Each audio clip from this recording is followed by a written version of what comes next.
Capítulo 18. Una vez que David y Saúl terminaron de hablar, Saúl tomó a David a su servicio y desde ese día no lo dejó volver a la casa de su padre. Jonatán, por su parte, entabló con David una amistad entrañable y llegó a quererlo como a sí mismo. Tanto lo quería que hizo un pacto con él. Se quitó el manto que llevaba puesto y se lo dio a David. También le dio su túnica y aun su espada, su arco y su cinturón. Cualquier encargo que David recibía de Saúl lo cumplía con éxito, de modo que Saúl lo puso al mando de todo su ejército, con la aprobación de los soldados de Saúl y hasta de sus oficiales. Ahora bien, cuando el ejército regresó, después de haber matado David al filisteo, de todos los pueblos de Israel salían mujeres a recibir al rey Saúl. Al son de liras y panderetas, cantaban y bailaban, y exclamaban con gran regocijo: Saúl destruyó a un ejército, pero David aniquiló a 10. Disgustado por lo que decían, Saúl se enfureció y protestó: a David le dan crédito por 10 ejércitos, pero a mí por uno solo. Lo único que falta es que le den el reino. Y a partir de esa ocasión, Saúl empezó a mirar a David con recelo. Al día siguiente, el espíritu maligno de parte de Dios se apoderó de Saúl, quien cayó en trance en su propio palacio. Andaba con una lanza en la mano, y mientras David tocaba el arpa, como era su costumbre, Saúl se la arrojó pensando: a este lo clavo en la pared. 2 veces lo intentó, pero David logró esquivar la lanza. Saúl sabía que el Señor lo había abandonado y que ahora estaba con David. Por eso tuvo temor de David y lo alejó de su presencia, nombrándolo jefe de 1000 soldados para que dirigiera al ejército en campaña. David tuvo éxito en todas sus expediciones, porque el Señor estaba con él. Al ver el éxito de David, Saúl se llenó de temor, pero todos en Israel y Judá sentían gran aprecio por David, porque él los dirigía en campaña. Un día Saúl le dijo a David: aquí tienes a Merab, mi hija mayor, te la entrego por esposa, con la condición de que me sirvas con valentía, peleando las batallas del Señor. Saúl pensaba: será mejor que no muera por mi mano, sino a mano de los filisteos. Pero David le respondió: ¿quién soy yo y quiénes son en Israel mis parientes o la familia de mi padre, para que yo me convierta en yerno del rey? Sin embargo, cuando llegó la fecha en que Saúl había de casar a su hija Merab con David, Saúl se la entregó por esposa a Adriel de Mejolá. Mical, la otra hija de Saúl, se enamoró de David. Cuando se lo dijeron a Saúl, le agradó la noticia y pensó: se la entregaré a él como una trampa para que caiga en manos de los filisteos. Así que volvió a decirle a David: ahora sí vas a ser mi yerno. Entonces Saúl ordenó a sus funcionarios: hablen con David en privado y díganle: oye, el rey te aprecia y todos sus funcionarios te quieren. Acepta ser su yerno. Esto se lo repitieron a David, pero él respondió: ¿creen que es cosa fácil ser yerno del rey? Yo no soy más que un plebeyo insignificante. Los funcionarios le comunicaron a Saúl la reacción de David, pero Saúl insistió: díganle a David, lo único que el rey quiere es vengarse de sus enemigos, y como dote por su hija, pide 100 prepucios de filisteos. En realidad lo que Saúl quería era que David cayera en manos de los filisteos. Cuando los funcionarios de Saúl le dieron el mensaje a David, no le pareció mala la idea de convertirse en yerno del rey. Aún no se había cumplido el plazo cuando David fue con sus soldados y mató a 200 filisteos, cuyos prepucios entregó al rey para convertirse en su yerno. Así fue como Saúl le dio la mano de su hija Mical. Saúl se dio cuenta de que en efecto el Señor estaba con David y de que su hija Mical lo amaba. Por eso aumentó el temor que Saúl sentía por David y se convirtió en su enemigo por el resto de su vida. Además, cada vez que los jefes filisteos salían a campaña, David los enfrentaba con más éxito que los otros oficiales de Saúl. Por eso llegó a ser muy famoso. Capítulo 19. Saúl les comunicó a su hijo Jonatán y a todos sus funcionarios su decisión de matar a David.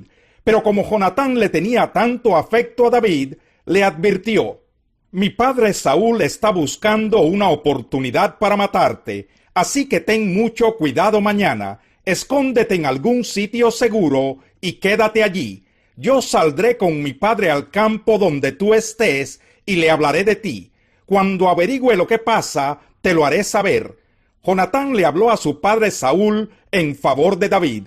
No vaya su majestad a hacerle daño a su siervo David, le rogó. Él no le ha hecho ningún mal. Al contrario, lo que ha hecho ha sido de gran beneficio para su majestad.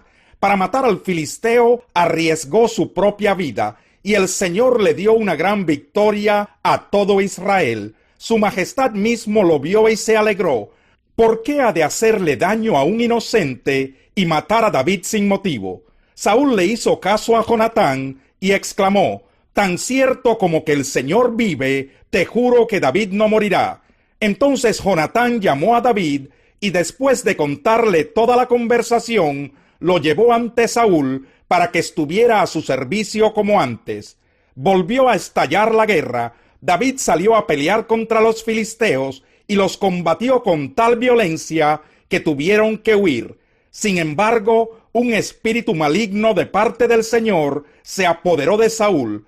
Estaba sentado en el palacio con una lanza en la mano. Mientras David tocaba el arpa, intentó clavarlo en la pared con la lanza, pero David esquivó el golpe de Saúl, de modo que la lanza quedó clavada en la pared. Esa misma noche David se dio a la fuga. Entonces Saúl mandó a varios hombres a casa de David, para que lo vigilaran durante la noche y lo mataran al día siguiente. Pero Mical, la esposa de David, le advirtió: si no te pones a salvo esta noche, mañana serás hombre muerto. Enseguida ella descolgó a David por la ventana, y así él pudo escapar.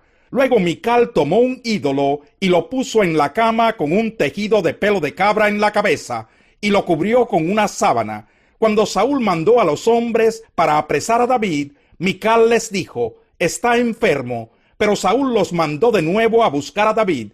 Aunque esté en cama, tráiganmelo aquí para matarlo. Al entrar en la casa, los hombres vieron que lo que estaba en la cama era un ídolo con un tejido de pelo de cabra en la cabeza. Entonces Saúl le reclamó a Mical: ¿por qué me has engañado así? ¿Por qué dejaste escapar a mi enemigo? Ella respondió: él me amenazó con matarme si no lo dejaba escapar. Después de huir y ponerse a salvo, David fue a Ramá para ver a Samuel y contarle todo lo que Saúl le había hecho. Entonces los dos se fueron a vivir a Nayot. Cuando Saúl se enteró de que David estaba en Nayot de Ramá, mandó a sus hombres para que lo apresaran, pero se encontraron con un grupo de profetas dirigidos por Samuel que estaban profetizando. Entonces el Espíritu de Dios vino con poder sobre los hombres de Saúl, y también ellos cayeron en trance profético. Al oír la noticia, Saúl envió otro grupo, pero ellos también cayeron en trance. Luego mandó un tercer grupo y les pasó lo mismo. Por fin, Saúl en persona fue a Ramá y llegó al gran pozo que está en Secú.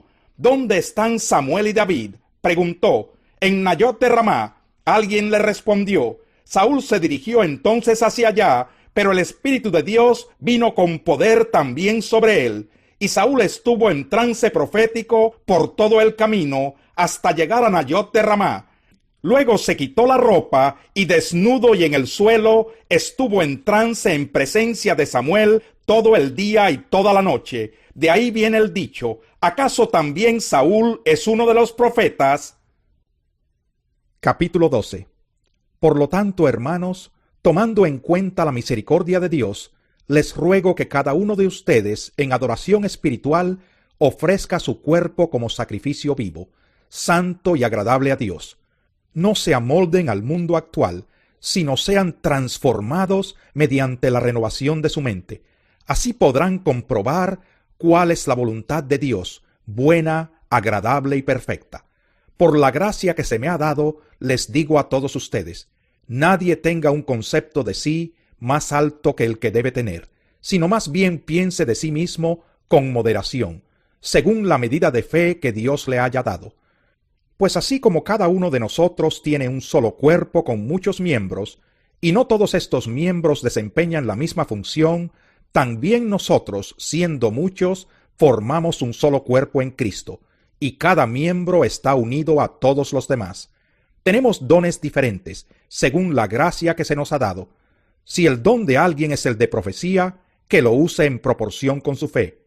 Si es el de prestar un servicio, que lo preste. Si es el de enseñar, que enseñe. Si es el de animar a otros, que los anime. Si es el de socorrer a los necesitados, que dé con generosidad. Si es el de dirigir, que dirija con esmero. Si es el de mostrar compasión, que lo haga con alegría. El amor debe ser sincero. Aborrezcan el mal, aférrense al bien. Ámense los unos a los otros con amor fraternal, respetándose y honrándose mutuamente. Nunca dejen de ser diligentes. Antes bien, sirvan al Señor con el fervor que da el Espíritu. Alégrense en la esperanza, muestren paciencia en el sufrimiento, perseveren en la oración, ayuden a los hermanos necesitados, practiquen la hospitalidad, bendigan a quienes los persigan, bendigan y no maldigan. Alégrense con los que están alegres, lloren con los que lloran, vivan en armonía los unos con los otros. No sean arrogantes, sino háganse solidarios con los humildes. No se crean los únicos que saben. No paguen a nadie mal por mal. Procuren hacer lo bueno delante de todos. Si es posible, y en cuanto dependa de ustedes, vivan en paz con todos. No tomen venganza, hermanos míos, sino dejen el castigo en las manos de Dios. Porque está escrito, mía es la venganza, yo pagaré, dice el Señor. Antes bien, si tu enemigo tiene hambre, dale de comer. Si tiene sed, dale de beber.